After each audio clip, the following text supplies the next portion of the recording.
was small, my sisters and I loved doing puzzles.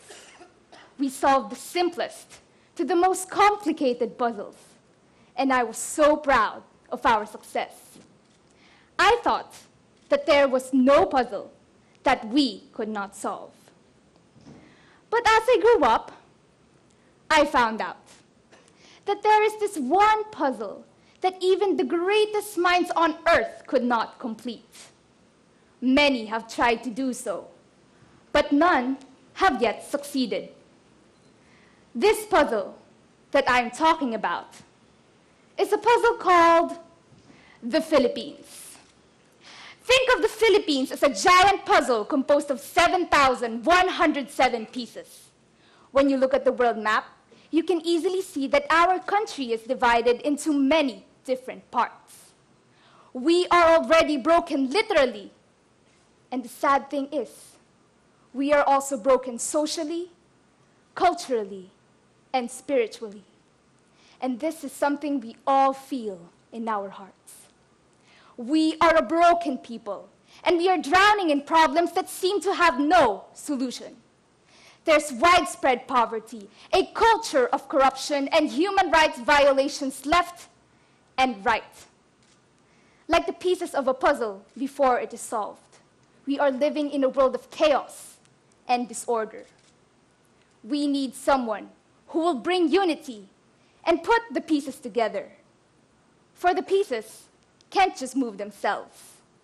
We need someone to be a leader, one who can mobilize people and create progress, one who can solve the puzzle. Although I am just 17, I have a few ideas on what kind of leader our country really needs. If ever I become president one day, these are the things that I will make certain I will practice in my leadership. And I will talk about these things in the context of solving a puzzle. First, a leader in our country needs to have a clear vision.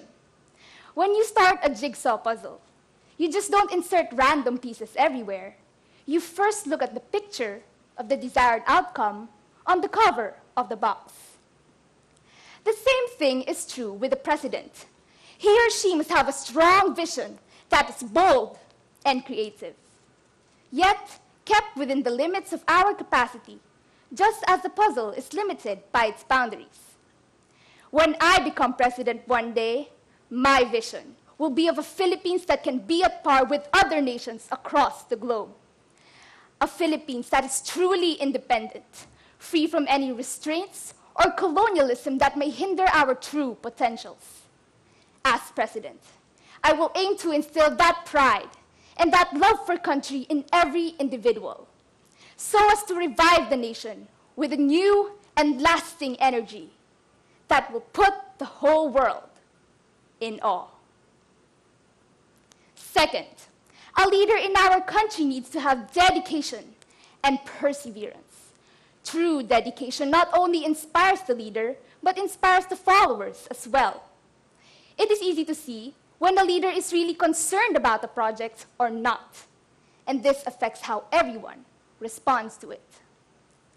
Perseverance is also needed, for without it, we can give up anytime soon, but with it, we can work together, one step at a time, and make a change gradually but surely. Like solving a puzzle made up of thousands of pieces, we must take note that we cannot achieve things at an instant, but we can achieve things with patience and perseverance. Finally, despite all pressures and threats, our leader must fight for her principles and the principles on which our Constitution was built. This is integrity.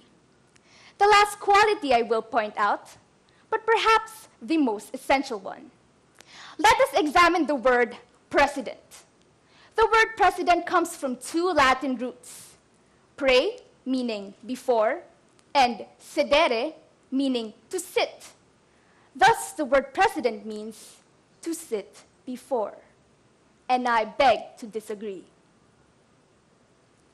Leadership, or presidency, is not about sitting down. Rather, It is about standing up for values, standing up for the good, and perhaps most importantly, standing up for the truth. Vision, dedication, perseverance, and integrity. When I become president, these are the things that I will make sure to have. I will serve the Filipino people with all I can and show them that we can be proud, that there is still hope, and that God is always with us.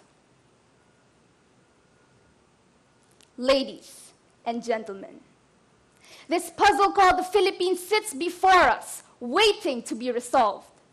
But is it only the leader who is going to pick up the pieces and face the challenge? No. He or she cannot do it alone. I cannot do it alone. I need people to help me initiate and institute change, for I discovered that the puzzle is far more complex than I thought. The puzzle, as I have learned, is not just composed of 7,107 pieces, but of 90 million. 90 million pieces of different shapes, sizes, and contours, of different visions, voices, and talents. We are those 90 million pieces that make up what we call the Philippines. Each and every one of us has a part to play and a role to fill in our dream of becoming a better nation. Without your cooperation, we can never be complete. And there will always be a missing piece.